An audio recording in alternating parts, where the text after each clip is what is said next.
Talking fishing, nothing but fishing, talking fishing. If it's facts about fishing that you want to know, then tune in, folks, cause this is the show. We'll show you all the right bait to use, so sit right back, you got nothing to lose.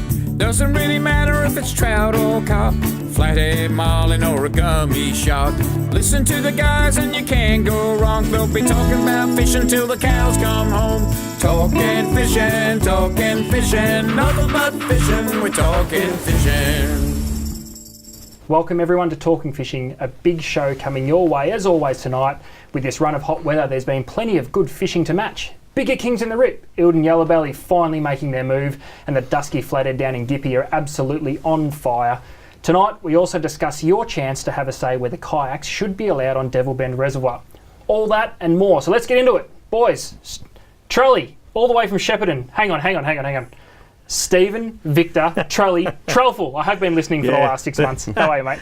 Get it right. Yeah. No worries. Yeah, thank you very much, Adam. And look, actually very good to be on air again. But you're mentioning the Devils, your kayak, the man who comes from kayak. Oh, I'm hanging. I'll be having my say, don't you worry about that. So yeah, no worries. Awesome. Now, all the way from Tackle World in Cranbourne, in Dave's absence, a very big welcome to our regular fill-in, Callan Braid Ball. Thanks, mate. You're our number one go-to now, so we appreciate you being here, and another big show. Thanks for the call-up, boys. Now, I got a few comments from last week that I was a little bit slouched over the couch, so I'll try and sit up nice and straight, posture well, and suck in the beer gut, and we'll see how we go. Now, before we get into it, tell us, your Tinder surely went nuts after last week's episode. I had a couple of inquiries, definitely a couple of inquiries. We'll just leave it at that. But yeah, can't talk about it on air. Swipe left. Fellas, we need to address the elephant in the room. We do. Where's David Kramer? Well, you know, it's a bit of a topic. It's going to be a topic of discussion all the way through tonight, I think. Yeah. Absolutely. So, well, let's just say by the end of the show, we'll get to the bottom of it. Yeah. Now, summer is not done and dusted. We all thought we're on the back of it. Yep. We started to get a little bit of unsettled, a little bit of cold. All of a sudden the heat's come back and the fishing's come back to play the game. Absolutely. I don't know, down here's been one thing, but up in our neck of the woods, the the catches have been really, really good. Yeah. The Murray cod have been on the bite. And I just heard today, I rang the Barmer pub, and there's a bit of a rise coming down the Murray. So so those guys want to get up there and chase a cod. On a rise is always a good thing. Beautiful. Now, as you know, we pre-recorded last week, and the three of us, Dave, Trelly and myself, we were all down in Tasmania for the Tackle World Conference, and we've got just a little snippet of what we got up to on one of the nights. Hit it, Kev.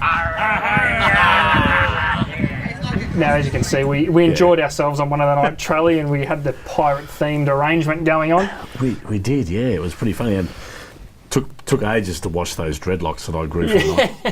Well, I tell you what, we had a bit of fun that night. Yep. Now, Trelly, you had a little bit more fun than a few of us put together, and we got a little bit of footage of that. So, Kev, hit it again, mate. You can't go to Tassie without the Tassie Devil.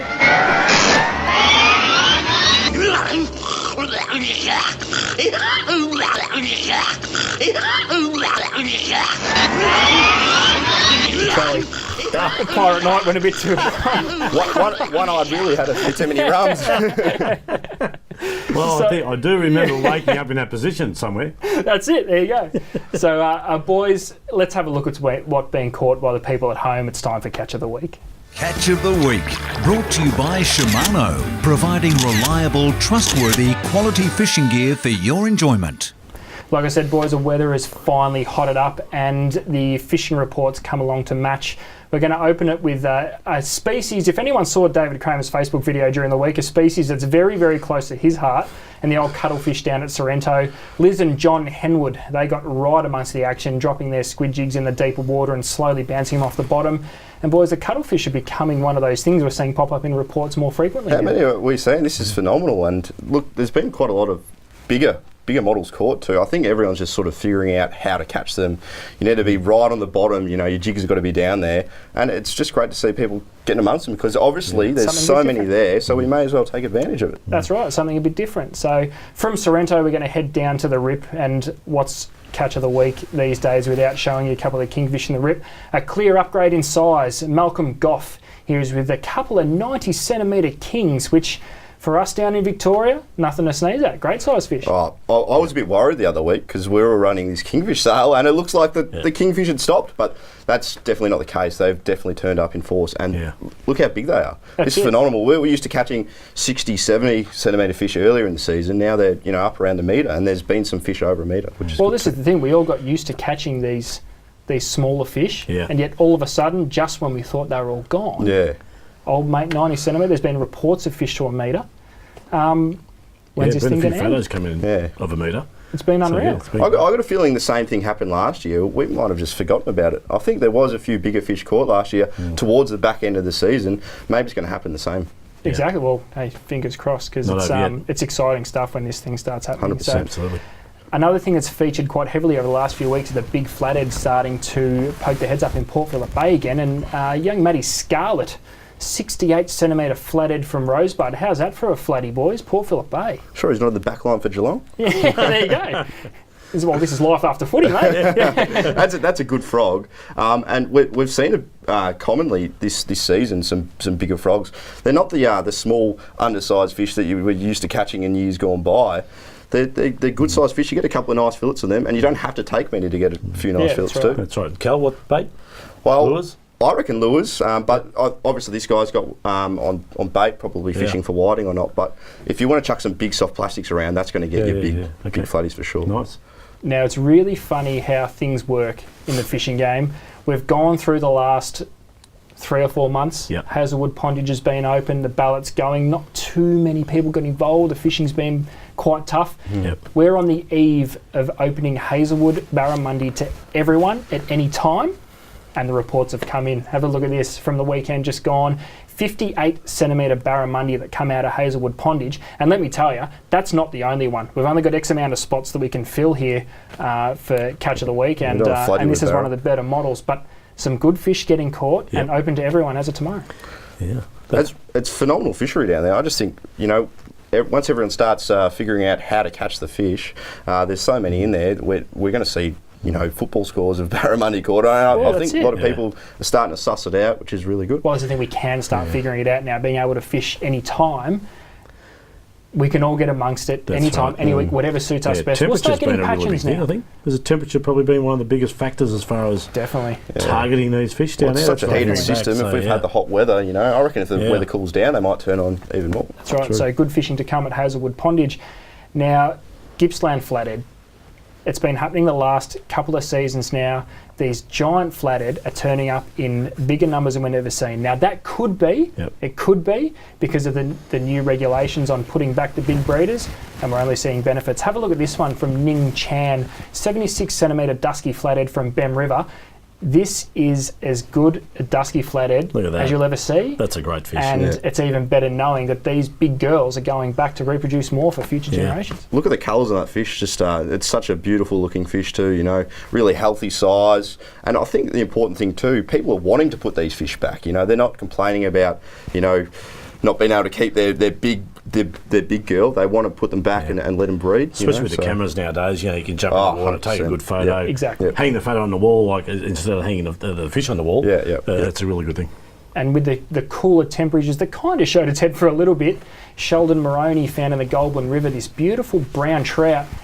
These are reports that we're going to see pop up more frequently as the temperature starts to dip. Yeah, I just drove over the Goulburn on the way down here tonight, and at Seymour, and it's looking really, really good. I mean, we haven't had a lot of rainfall just lately, so what happens then is the water that's fed into it from the bottom of Eildon through that area there, I believe, where he's caught that trout. It's just really nice. You get good clarity in the water, nice levels and all that type of thing. Gives you great access. It's a really good, pretty spot to fish. Beautiful. And finally, Trelly, it's happened. The Yellow Belly and Lake Eildon have fired up a tad, and Andrew Spalding got amongst it with this beautiful model. Yeah. I think we should remind him for the next time that he needs to go fishing in the water because it looks a bit dry out there, Trelly. It's that hot. It curled his hat.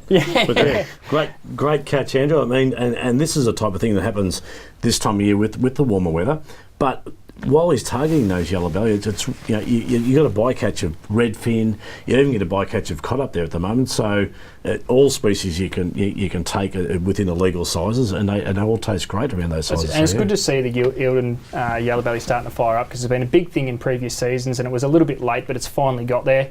But that's another huge week for Catch of the Week. If you would like to send in a pic of your Catch of the Week, this is what you have to do. If you want to be like me and have your photo on TV, email your fishing pic to info@ifish.com.au. Coming up, Product of the Week and plenty more on Talking Fishing right after this. Talking fishing. We know what you'd rather be doing. We know what you've really got in mind. We know you'd rather be out fishing. And today's the day you're gonna wet a line. 'Cause every day's a good day. Stop wishing. Every day's a chance to drift away. Drift away. Every day's a good day for fishing. See you down at Tackle World today. Product of the Week, brought to you by Tackle World. Talking fishing. Welcome back to Talking Fishing. Now, just before we get into Product of the Week, I want you to get involved. Jump on our Facebook page, and I want to hear your thoughts on where David Kramer is right now and what he's doing. We know. So we're going to unveil this as the show goes on, but I want to know where you think he is. Jump onto Facebook. We're streaming live. This is something fairly new to us, so we hope it's working. Fingers crossed. Get involved. Jump on there. Let us know where you think Dave is and what he's doing right now. Boys, Product of the Week. I'm going to keep it very simple again, and we're going to base this around what's happening at the moment. So certain products have come onto the market now which are dead set appealing to the species going off right now. The first one I want to show you is a couple of new products. AFN, who take care of all of our fishing publications in the lovely industry that we work in. Two that have been out of print for a long time, massively popular, and finally back. Cal, Victoria's Coastline, Port Phillip Bay. This is the where, when, how, including GPS marks and all the little bits to get you going. Customers, saying, I'm heading down, to Kilcunda or something that I haven't done a hell of a lot before. It's good to just, show them one of these books. It's got some spots, it's got some tips, rigs, what bait to use. There's heaps in these books, GPS marks that people can use. The novice anglers who want to go fishing and want to catch a fish, these books are fantastic. Well, we live in a technological age. We know this. But we're fishers. We're as old school as they come. Bit of literature, book on the coffee table, pick it up. There's nothing better than a hard copy. We get used to fishing the same places all the time. These books help you broaden your horizons, have a look for things when your spots may be a little bit quiet, or you turn up to your spot and there's 600 other boats on there that got there before you.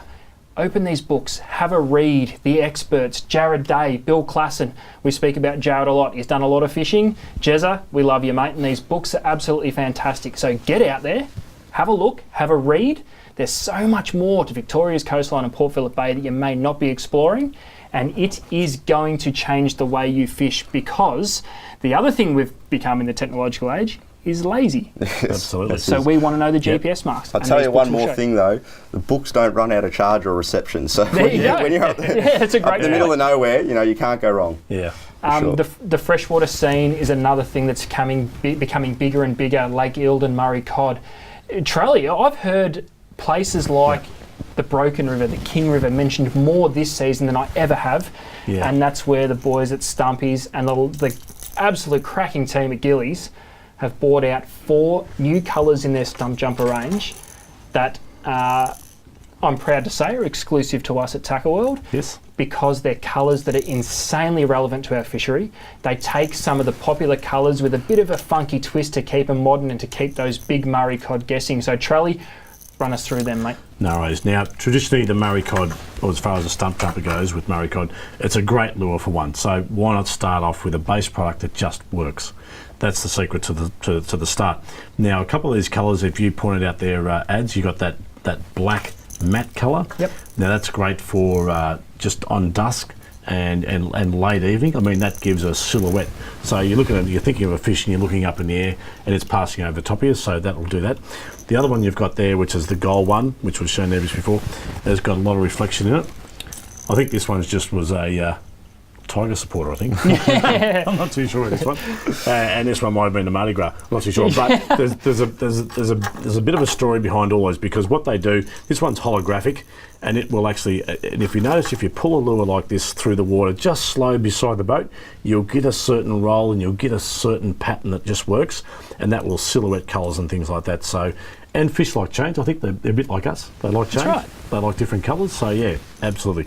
Different size bibs, work them fast, work them slow. These will swim at all different speeds. Beautiful. I'm very quickly going to roll through the next one because we have had it on the show before, but this is the Jackson Quiet Beats. And the reason for including this in tonight's show is that, as I mentioned earlier, Hazelwood is just about to open. And the one big surprise packet we're seeing is not just the barramundi, but the Aussie bass that are coming out of those deeper sections. They're all big, they're all cranky, and they've been in a very, very good paddock for a long time, and it's time that we got amongst them. The Quiet Beats becomes that universal lure that you can slow roll in the deeper parts for the barra. If you've got a really stinking hot day, that water's nice and warm already, those fish are going to be in the deeper holes, trying to find the coolest possible water to keep them going. Quiet Beats allows you to do that. And Cal, as we've seen, they're absolutely deadly on bass as well. Yeah. These are fantastic, and it's such a surprise that we're seeing bass, and they're not just small bass, they're big bass. And they're pretty close to home too. These are going to be great for getting down to those deeper sections, because those bass aren't used to being in such warmer water, especially down here in Victoria. You know, look at Blue Rock Lake, it can be quite cold in the winter. You know, these fish are going to be looking to get down deeper, get out of that, you know, 39 degrees in some parts, I think. So, look, they're getting down there to feed, to escape that. And these heavier vibe style lures are going to be perfect for that. And don't forget your yellow belly. Yeah, there and you your go. redfin. And reddies too. There you go. Absolutely. Kingfish, we know they're going nuts, not just in our home waters, but along the west coast, even up on the east coast in Eden, they've been very good. We've taken one of the best and most popular kingfish soft plastics of all time, and we have supercharged them. Ultra heavy duty TT weedless jig head. Now, it's not about snag proof in this, it's about getting the swimming action right. All the weight is in the belly of that hook, keeping it straight and keeping it tracking straight and swimming freely at all times. And then we've gone and done something really cheeky. Couple of assist hooks at the back. The hardest things with plastic and high speed plastics like these is the hookup rate's not great. These little bad boys hanging in the tail end are sure to pin that fish in the side of the face, even if it comes up for a sniff. A great way to rig soft plastic. That's cheating, isn't it? Not cheating at all. No such thing. I think with these, like the main jig head is really not effective at all in this aspect. It's about getting the purely action right. used just to get that action right on the lure. You know, we want it to sink parallel, especially when those kingfish are really flighty. Not just kingfish, tuna too. Yep. And so these assist hooks there, they're going to do all the work on this lure. Yep. So that's just a little sneaky one to give us one up on the kingies. We can't talk about the rip without talking about bluefin, and we've found that these little bad boys are walking off the shelves. A very heavy, small jet head. Offshore at the moment, filled with small pilchards, small whitebait, and these little things for a southern bluefin tuna are just lollipops. So that's your little jet head, very heavy as I said. Otherwise, we've all got these as Victorians, we've all got these little squid skirts sitting around in our tackle box. Now they become more relevant than ever. Little barrel sinker in the head, nice 3.0 or 4.0 O'Shaughnessy in the business end. Tow these things around. Southern bluefin tuna, yellowtail kingfish, and you know what? At absolute worst, a 3 or 4 kilo salmon that's been hanging around the heads at the moment.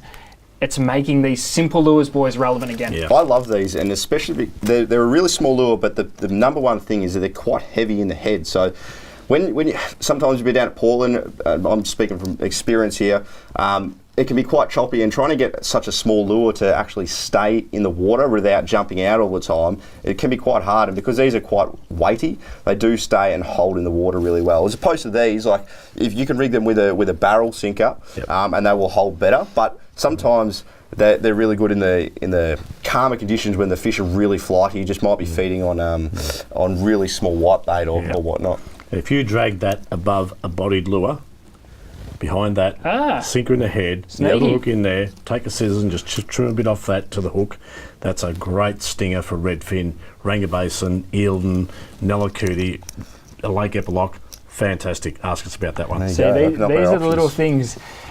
We talk about this gear and we do this segment every week. Everything is so versatile and universal. Those stump jumpers, tow them around Hazelwood. Yeah, they're going to catch as many barras as they do Murray cod. It's the thinking fishermen. It's those that think outside the square and try everything. They're the ones that get the results. And gear is too good these days. Last product of the week, we got a special section for David. Oh, there we go. Here we go. Last product of the week for David Kramer.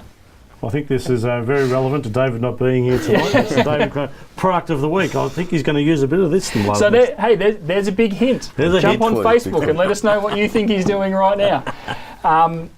Boys, before we head to the next break, I want to quickly touch on the tuna in the rip. Now, in previous years, it's been rumoured, I've seen one, or there was one caught, or there was a carcass at this boat ramp. They're here. They're there. They're in big numbers. Yep. What do you put it down to? Because it's a $1 million question. Sure, it has to be bait fish. Surely, like in years gone by, scientists have said, no, the tuna go around here, go down around Tassie, and there's the odd fish that might cruise through Bass Strait. But it must be the amount of bait fish that they're following, especially into the rip, With that big body of water, if they're cruising past there and that tide's rushing in, the bait rushing in too. So they've got to follow that 100%. The kingfish are there for a reason.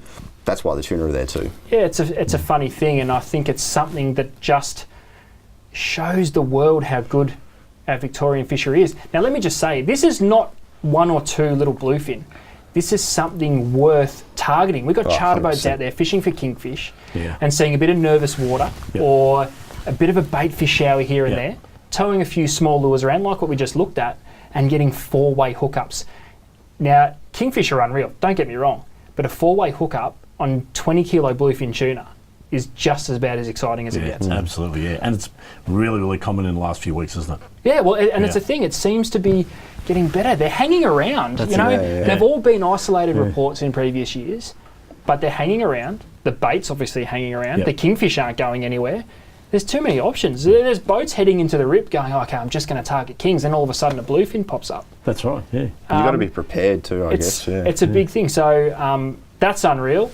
Send in your reports because we'd love to see the photos. Never get sick of that. Up next, fisheries news, including how you can have your say on kayaks being allowed on Devil Bend Reservoir. Next on Talking Fishing. Talking fishing.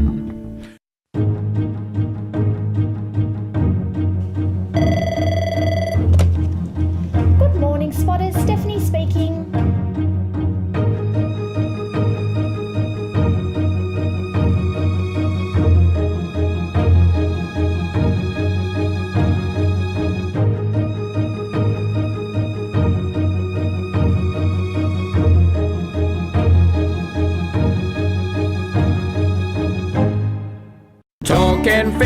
Talking fishing, nothing but fishing, we're talking fishing. Live from the studios of Channel 31 Melbourne, it's now time for some very fishy news. Now, fellas, a bit of mail just come through on my earpiece there saying that rumour has it that Dave's at home having a bet on the trots. I mean, I thought he'd be watching the show, but... Well... It's better than dribbling in a trough. Unbelievable. Fisheries news, a couple of little bits and pieces.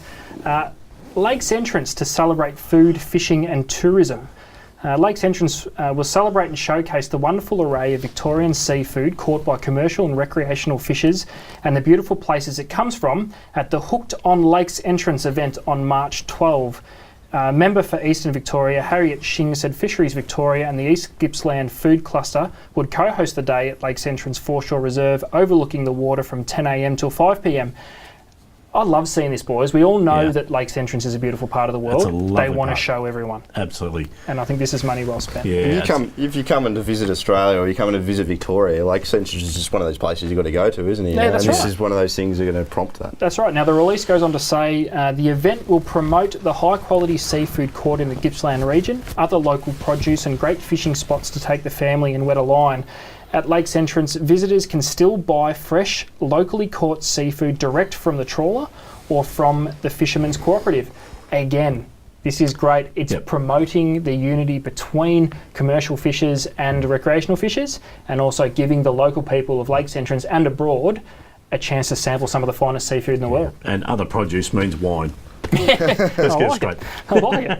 Hooked on Lakes Entrance attractions include fish filleting and fish preparation tips from experts, seafood cooking demonstrations including Peruvian Alejandro Severia. Now, he must be pretty good because I can't pronounce his name. who will prepare his signature, whatever the hell that says. It must be pretty good. With bass-dragged species. Cook-off with local personalities and chefs. Fish care. Come and try fishing clinics for children and families. Always super important.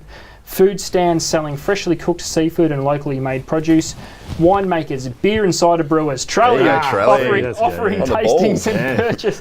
Hey, we might get another photo of you from this event. Yeah. And tables and chairs to relax and enjoy the views with family and friends. So for more information about the event, visit the following website: www.vic.gov.au/Hooked on Lakes Entrance. Now I'm sure we'll put that up on Facebook. I really encourage everyone to get along because it's not just about fishing. It's about supporting local produce, beer and wine, the food, the demonstrations. It's an event. This is not just a day on the green. It's an event. Enjoy it. You can go along and pick up just little things as far as your cooking, how to get that batter a little bit crispy. Ask the questions, get there, experience it, get your hands dirty, stuff like that. It's great. Excellent. It's brilliant. Now, this is a good one. I'm excited. I'm excited about this one. Devil Bend on-water access for non-powered watercraft. It's been on the front of our minds for a long time. We're almost there. From the man who travels by kayak. You know it. Parks Victoria is planning to allow non-powered watercraft, such as kayaks and canoes, to use in a section of Devil Bend Reservoir for recreation. Parks Victoria is inviting park users, residents, stakeholders and the broader community to have their say about how this plan for limited on-water access will be implemented, including the area and types of watercraft permitted, as well as the location and type of launching facilities provided. This is great because Parks Victoria want to know what you think. They want to know how you would manage it. They want your ideas so that when they come up with the final plan, everyone's going to be happy because it's all about finding a balance. Does that include the run down the spillway? Well, have your say, Trelly. We might be able to get that over the line. I wouldn't mind that. Yeah, now, you can email your thoughts and ideas to melbournecommunity@parks.vic.gov.au. A mouthful, but it's up on your screen at the moment. We'll also put this on Facebook. Now, please include Devil Bend in the subject line. That's very important. We want to make sure that your thoughts go to the right place. Or, if you want to kick it old school and give them a call, you can contact Parks Victoria on 131963 for further information or to comment. Yeah. Now that's 131963 or melbournecommunity@parks.vic.gov.au. Now, I for one would strongly urge people to get involved in this because this is how things happen. Let your thoughts be heard. Have a say so that we can come up with the best possible way to open this beautiful waterway because there is some insane fishing. It has been stocked for a long, long time. We've all heard about how the weed beds get in the way to land-based fishing. Yep. This gives us a chance to access some of the best fish. Yeah, and for those who haven't fished from kayak, those who haven't fished from a kayak, the serenity of it and the actual stealth, you can actually pick up more fish. It's different. You've got to get out and do it. Yeah, and if you've got a designated area for that, how good's that? Have your say. This would be fantastic. We've got such a good fishery on our hands, but we can only access so much of it. We've got a massive body of water. And I know they're not going to open up to the whole area to kayaks, but the area that they're proposing is still really big. It's a start. We can get in front of that weed where everyone complains about this weed, but it's such a good habitat for the fish. We don't want to get rid of the weed because that's what the fish are living in. That's what they're feeding in. Yeah. We want to approach it a different way rather than casting from the shore into it. We want to get behind it, cast our lures, put our baits out, whatever it is. We're going to catch a lot of fish. There's going to be big trout. Those perch are only getting bigger. And I've heard some rumours of some big reddies and some other things in there too, which we might actually get a chance to catch. Western Port Whiting Challenge, we've spoken about this over the last few weeks. That is this weekend. Late entries are now available at all good tackle stores. If you don't know about this by now, you've been living under a rock. So please get involved. It is the biggest whiting competition in the state, if not the world. Western Port Angling Club put on an absolute hell of a production for this. David Kramer will be there once he finishes up with what he's doing now. David Kramer will be there presenting all the awards and getting involved. Major prizes. Mako Craft boat with 25 horsepower motor, valued over $8,000. There's a cash prize. Now, the $1,000 out of Paul Worstling's wallet's got to go off this year, and we're going to get to that, so bear with me. There's prizes for the kids. There's kids coming. the whole lot. It's an event. It's not a competition. It's an event. Get involved. Like I said, there is late entries on now, which incurs a small little fee, but I've got the solution for that to you as well. Tomorrow night, Mornington Mazda, the biggest whiting talk night in Australia is taking place, hosted by Tackle World Mornington and Cranbourne.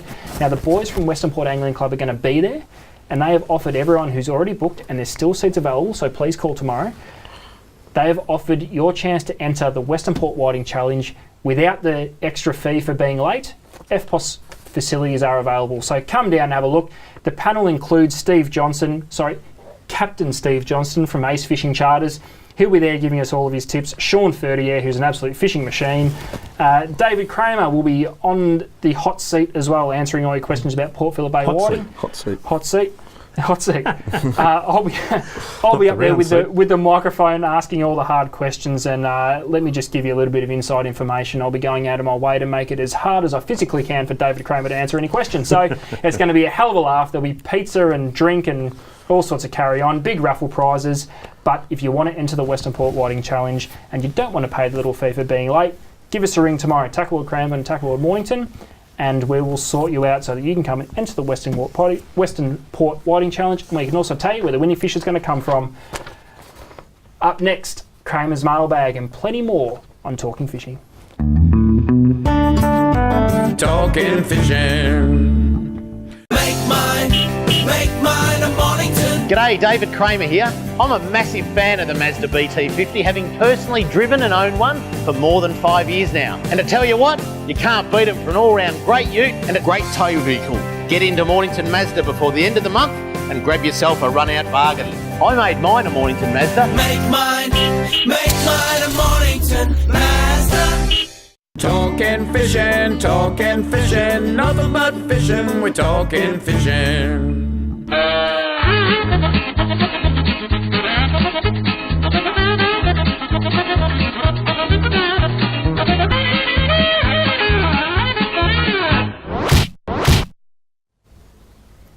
Little bit of mailbag this week, fellas, and a few comments from Facebook too. Unfortunately, not regarding what we think Dave's up to at the moment, but we'll get to that later on. That's it. The first one comes from Neil McKenzie. G'day, David, Adam and Trelly. Great to see you guys back. I'm heading down to Lakes Entrance this weekend to have a crack at prawning. Just wondering if yourself and Adam could give me pointers, areas to try, etc., as this will be the first attempt for me. Also, what happened to Trelly's fishing report? Haven't seen one since the 9th of Feb. Oh.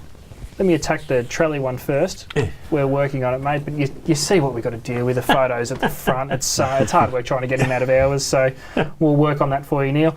As far as the prawning goes, listen, not going to lie, tough year on the prawns. There was a few things that happened just in the weather cycles. The entrance at Lake Tyers did open quite early in the season. Unfortunately, all the prawns, or a lot of the prawns, decided to make the jump, and they just all upstick out the front. Well, that's what they do. But Liz, who looks after us very well, Tackle World Mornington and Cranbourne, she was up there on the weekend and said the prawns they did get were actually, they were better off waiting at Lakes Entrance, just outside of the pub there at Lake Tyers. As you do. So you've always got a backup plan if the prawns are a bit slow. But you've really got to pay attention. Normally we're used to this time of year, the prawns all jumping around and doing their thing, and it's literally as easy as putting the net in front of them and scooping them up. Really hone your eye. Get that light, shine it directly on the bottom of the floor, and you'll see their eyes glowing. Give them a bit of a poke with the net, get them up and about. They are there, but it's hard work. I'd still say worth doing. I probably wouldn't be getting the boat out and sitting at the entrance to lakes and doing your thing there. It's been a bit tough, but a lot of them are still buried in the sand at Tyers. If you've never, get out. Well, first time, Neil, it's the most fun you'll ever have. We've got these warm nights still. You don't even need the waders. I would wear foot protection just in case, but get amongst it. Get the net out before the pub closes. Before the pub closes, and or get a couple of travellers and you'll be right. So good on you, Neil, and we'll work on Trelly's fishing report. I'll have to check his email. Yeah, I'll pass that on to you. Now, a few Facebook messages. This is always good to see a bit of interaction on social media. Chris Doran. G'day, guys. Can you suggest any good locations to chase up redfin in suburban Melbourne? Charlie. Oh, suburban Melbourne. Suburban Melbourne. So any Now, reports coming through Laverton or Geelong? That's actually a really good question, because suburban Melbourne's a really tough one. I know, like Albert Park, right in the middle of town here, there's some great yellow belly there. We actually get some really good reports of some nice yellow belly being caught. But redfin is a really tough one. I mean, the Yarra doesn't turn sort of fresh water until it gets up to a certain stage, and we get a few reports from up there.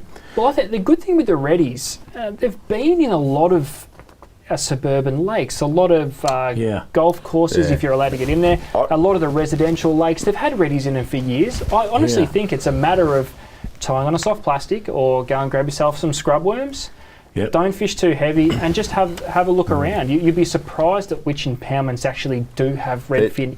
There is so many suburban lakes that are holding redfin. Any of those housing estates now, those bigger housing estates, have all got lakes in them. You know, and one way to combat getting the mozzies around the lakes is to have fish in there. And look, I don't think they've purposely stocked redfin in there, or if people have been thrown in themselves. But they breed like they breed like no tomorrow, and there's heaps in all forms of lakes. You know, closer to home to us, I know there's a few lakes around Pakenham. Casey Fields has lakes.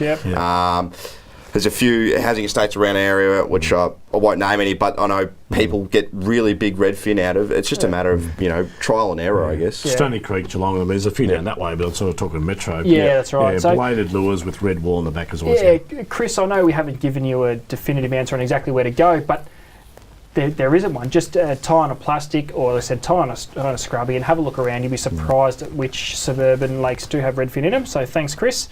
Stan Hughes writes into us saying, "Hi guys, I'm fishing at Mathara Cod Classic next weekend. Any tips? Yep. I've got a boat." Go and see one of the stewards who was there the year before. Nice. Actually, up that way has been fishing actually really good at the moment. There's a certain lure, the old mate in a green colour, which has been working excellent up that way. So generally a trolling event, or it's a bit of both, because a lot of that area you got that creeks where you got a lot of structure, so you can't actually put a boat in and go too far. But definitely work your structure, definitely work above your structure, and use baits, or use those socks where you put your baits in. And you might be able to crush a yabby's head, put it in, put a barley grub in there, put a big hook through it, and work your baits above each other in the water flow, because the fish will come out of structure. You'll draw them out of the structure with a bit of scent and work them like that. So that's a really good way of fishing up there in that fresh water. Yep. So just enough weight to hold the bottom. Don't drag along the bottom, or if you're retrieving it, high tip it and sort of bring it in so you don't get caught up in structure. But definitely chase your structure. Leave for a little while, and then work the next bit and work the next bit. So yeah. Beautiful. There you go, Stan. And good luck with the comp, mate. That'll be a good one. Let us know how you go. Sean Megan's another one that got in contact with us via Facebook. And this reads, "Hello, gang. This is a question for either Adam or David on the subject of whiting in Port Phillip Bay. I'm a kayak fisher and spend most of my time around Western Port. Could you tell me a general area to start hunting for whiting between Sorrento and Rye, please? Also, do you sound for areas and fish, or do you have your own GPS marks you return to? I'm starting to note down GPS marks, not to religiously aim for them, but as a starting mark to search. Are there any particular channels or flats I should try in the kayak? Thanks in advance, Sean." Fellow kayak fisher, boys. Watch out. Kayak friends. Sean, it's a tough one. I wouldn't rely on GPS marks, and I think what you're doing by recording where you are catching fish as a reference is absolutely brilliant. It's a funny one, Port Phillip Bay, because we have got a lot of shallow structure, which obviously holds fish. The problem with structure, though, it does also hold all the other fish we don't want to catch. Use your sounder to sound small gutters and small valleys. You don't have to go deep. 6 metres, 8 metres, and shallower is a good place to start. Low light, dawn and dusk, always the best on the peninsula. The other thing which the peninsula sports is a lot of moorings. Now, I know David often fishes these as he'll go and do his thing around Mud Island and the Pinnis Channel, and depending on how things go, he'll always stop at the moorings on the way back in and spend 10-15 minutes, and you get a really quick indication of whether those fish are there. Kayak fishing around moorings is absolutely deadly because we have the advantage of being stealth. So it's It's a simple but complicated answer. They are everywhere. Just tune your eye. Don't spend too long on one spot. I think that's a really big thing with whiting, even in a kayak. Be prepared to move and be prepared to move often. Spend 10 minutes. Say leader material around light pylons and things like light that. Light as you physically can because we're fishing open water, not much structure, and they are quite a flighty fish. So it's pretty shallow around those moorings too. So I've done a bit around Sereno and Rye, and I find too when the water chops up a little bit, much the same as the snapper in the area, they will come on the bite. They'll come in closer, you know. So it's something to watch out for. When you've got really calm conditions, they want to push out into the deeper water and might not feed as much. So try when the weather conditions don't suit you. Or feel a bit vulnerable. Yeah, exactly. exactly. Yeah. Now we just had a very quick Facebook message from David Kramer saying, "Come on, boys, ease up a little bit. Don't worry. I told him to plug it. If you'd like to ride into Kramer's mailbag, this is what you have to do." Send your mail to Kramer's Mailbag, PO Box 734, Patterson Lakes, Victoria 3197, or email kramer@ifish.com.au. Coming up next, this week's hotspots. See you soon on Talking Fishing. Talking Fishing. G'day, Callan here from Paul Worsling's Tackle World Cranbourne. Supercharged batteries have been supplying maintenance-free marine batteries since 2001. The Seamaster Gold range is second to none, delivering superior starting power and reserve capacity. No need to top up with water, truly a fit and forget battery. With up to 2 years replacement warranty, you know you have quality. Your battery is your lifeline. Without it, you're dead in the water because it's bloody hard to push start. I've got a Seamaster battery in my boat. Make yours a Seamaster Gold today. Talking fishing, nothing but fishing, we're talking fishing. Hello, Richie Minnow here. It's now time for this week's Fishing Hotspots on Talking Fishing. Marvellous. I was just having a look at the run sheet, fellas, and Dave's written down the next segment as hot bots. I don't know what he means by that, but we're going to get into hotspots, everyone's favourite segment. We got to open with the rip. With David's spot, is it? The rip? There's too many big kingfish cruising around the rip at the moment not to spend a bit of time on it, so Cal, run us through it, mate, because it's just out of control. Oh, look, this is phenomenal. We thought it was stopping, but they're back. Yep. You know, and they're back and forth. They're big fish, and we're not. Look, let's not just talk about kingfish. Let's talk about tuna too, because they're big tuna, and we're seeing multiple hookups of tuna while people are catching kingfish. So great byproduct. We're getting plenty of reports of guys hooking these fish that they can't stop. Now, we hear this every season, and 9 times out of 10 they're hooking the bottom, but these things are going long and hard and not doing what a kingfish does. Sure, these tuna are eating jigs, I'm sure. Nothing better than smoking a reel, is there? Big solid sound. Another one. Tuna do eat jigs down Portland, down up the East Coast, West Coast, whatever it is. Why wouldn't they eat them in the rip? So I reckon they're there for sure, and you know they're definitely eating the jigs. What else would it be? There's no reason why they wouldn't be. So. Now, Western Port Whiting Challenge this weekend, so the next few are all based around whiting, trying to give you the inside information on how you're going to take $1,000 out of Paul Worsling's pocket. We'll start off with Queenscliff. The proof has been there all season. Though, you know what? I just thought of something. Don't fish Queenscliff on the weekend because it's the Western Port Whiting Challenge and they probably won't take your entry. But anyway, the boys at Geelong Trailer have been in our ear all week saying the Queenscliff is fishing really well. Well, we'll pat everyone on the back. What happens if you launch it, Hasty? You go around a Queenscliff and then come back. You know? That's going to catch a big fish. Look, I wanted the $1,000 bonus. I was going to fly one in from South Australia because I want Paul's money. Just look on his face. But in all seriousness, though, Queenscliff has been one of those spots all year, and it continues to produce. So shallow, sandhole hopping.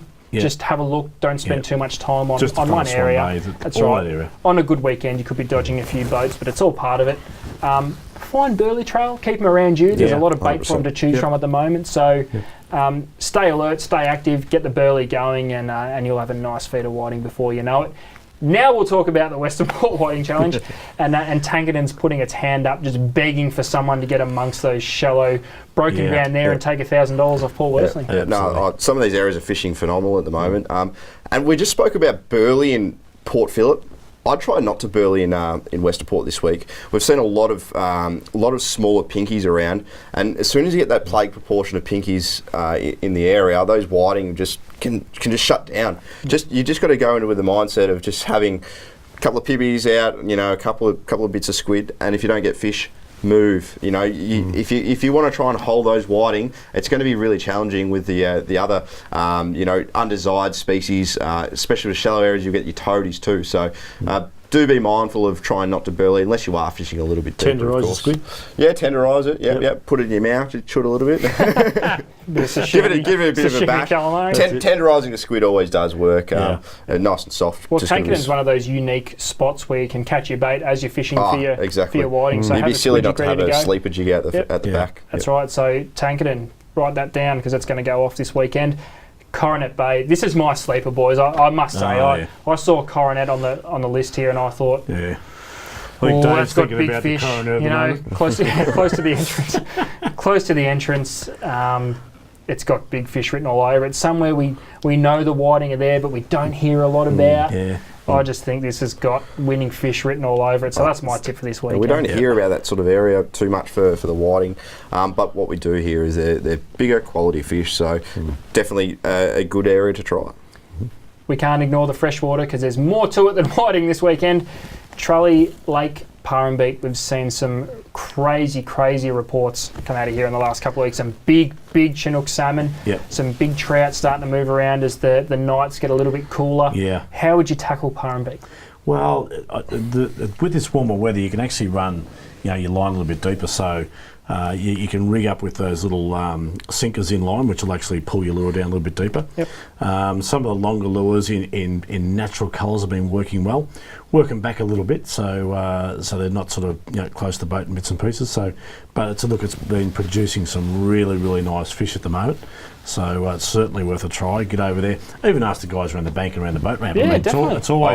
It's always we're a little bit sort of too shy in coming forward sometimes at the boat. What'd you catch that on, buddy? People are pretty willing as far as giving away a bit of information. I've heard some really good reports from there and from customers, and they've actually been getting some really good trout from the bank.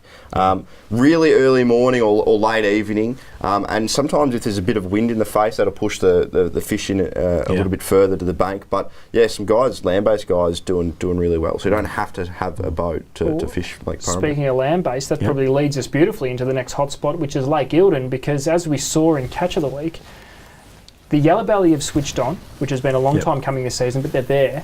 And a lot of the reports that we heard this week come from land-based anglers. What's the go? Any reason why they're so close to the bank, or is it just one of those things? The water level up there is probably dropping a little bit with our irrigation season, but in saying that, yellow belly, the bigger the yellow belly are, the sort of that you've got your rod tip and like a redfin, I just go bang and bite. They're pretty aggressive. A yellow belly will actually sort of suck in your bait, and you'll see either a small rod tip movement down, or you may even put a bit of tension on your line, and you'll actually see a small bit of rod tip movement up. Now, what I suggest is cast out, use as little weight as you can to actually get your bait to the bottom. Running sinker I prefer, so give yourself plenty of length, and then pop your rod into a rod holder on the bank, put your bail arm over, put a little bit of resistance on your line, and you'll see the yellow belly, the big ones, they'll pick it up and they'll just run with it a little bit. Pick up your rod, flip your bail arm over, and just let them take the tension up, because by that time they've actually swallowed it, they mouth around a little bit, any resistance they spit it, but they'll swallow it in the way they go. Sounds like snapper fishing to me. Yeah, that's right. It is. It's a bit of finesse. So land-based, especially at Eildon, would you say baits work better than lures? On aggressive fish, your yellow belly will just go bang. But look, I think your baits work better than lures because your yellow belly is that finicky. Especially for you guys get down here where you fish a bit of brim and that type of thing, you'll often find you guys who go up to area fish really well because you use that technique, which we don't understand because we're sort of more cod fishermen and just pull the lips off them, get around the bank, tie a bit of string to a tree. And exactly. So think for this. Why can't you have a bait rod out and chuck some lures around too? Well, you're allowed 2 rods in the inland waters, so give that a crack. 4. 6. You touched on why these fish are close to the bank. How often do we go, in a boat cod fishing, yellow belly fishing, we're trolling or we're casting our lures to the bank. So, look, these land-based guys are going to just benefit so much. Another thing to remember is that top level of water is warming, is warm, and that's where your bait will actually come up to rather than casting it into the deeper, colder water.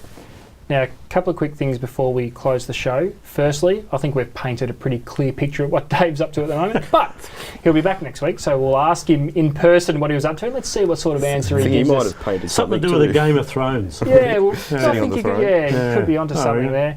And Cal, mate, thanks for your time. It's always a pleasure to have you on the couch with your knowledge that you bring to the table, and we appreciate it, mate. No worries. Very comfortable couch, you beauty. Oh, you've got your spot marked in there. I do. That's it. So, Dave, we look forward to having you back next week, and thanks for letting you keep your chair warm, mate. But my money would be on your chair being a little bit warmer than mine. So here's to you, mate. Bit of toilet paper around the joint. On that, so anyway. That's it for Talking Fishing. We hope you enjoy the show. Good luck to everyone who's fishing the Western Port Whiting Challenge this weekend, and to those of you attending our big whiting talk night at Mornington Mazda tomorrow, I'll see you there. So will Dave, so will Cal, Trelly. We'll keep you posted.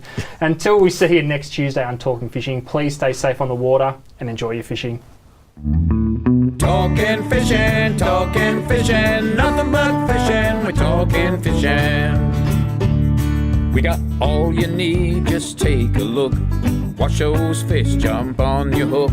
So just relax and take your time. Enjoy the show, then drop us a line. Talking fishing, nothing but fishing, we're talking fishing.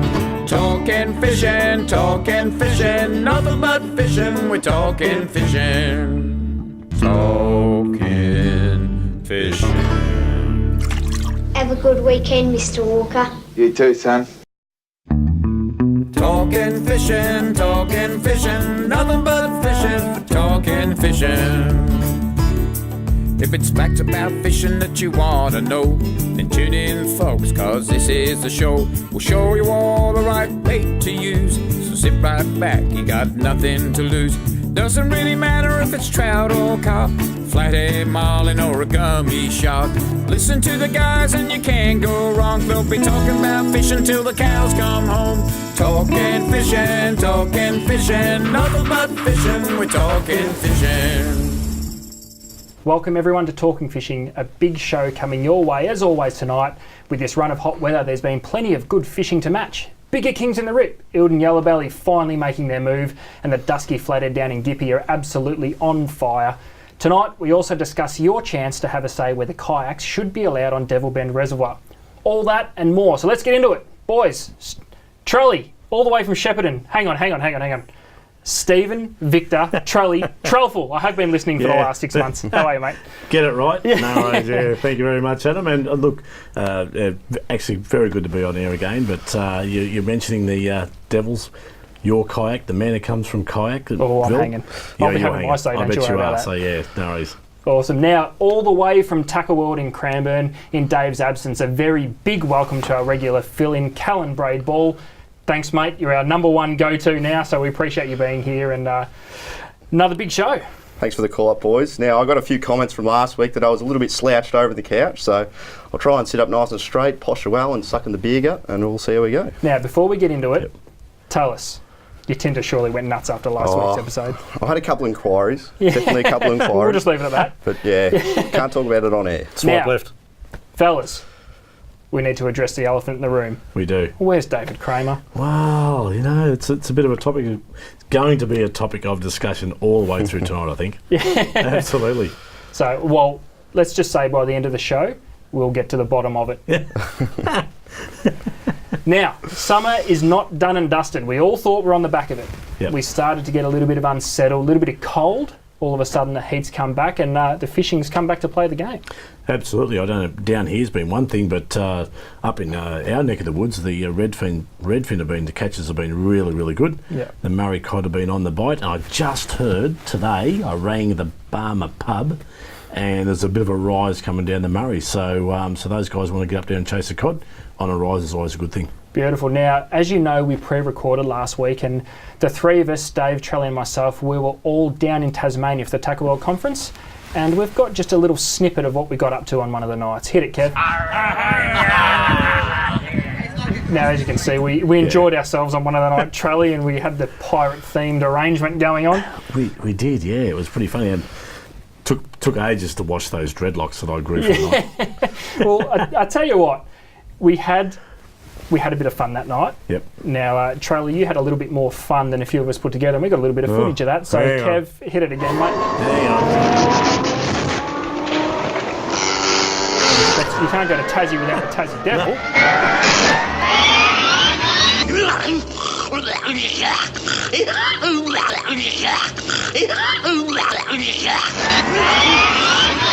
Charlie, the pirate night went a bit too far.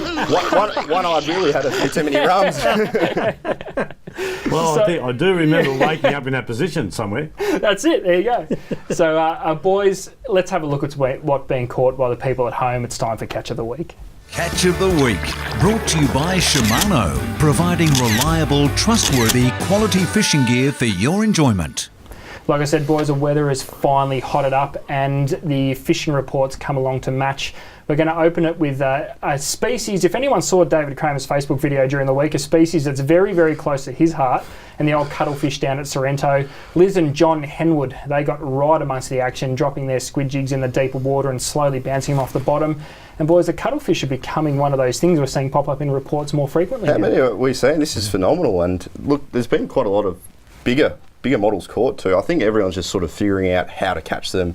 You need to be right on the bottom, you know, your jig's got to be down there. And it's just great to see people getting amongst them because obviously there's so many there, so we may as well take advantage of it. That's right, something a bit different. So from Sorrento, we're going to head down to the Rip, and what's Catch of the Week these days without showing you a couple of kingfish in the Rip. A clear upgrade in size. Malcolm Goff here is with a couple of 90 centimetre kings, which for us down in Victoria, nothing to sneeze at. Great size fish. Oh, I was a bit worried the other week because we were running this kingfish sale and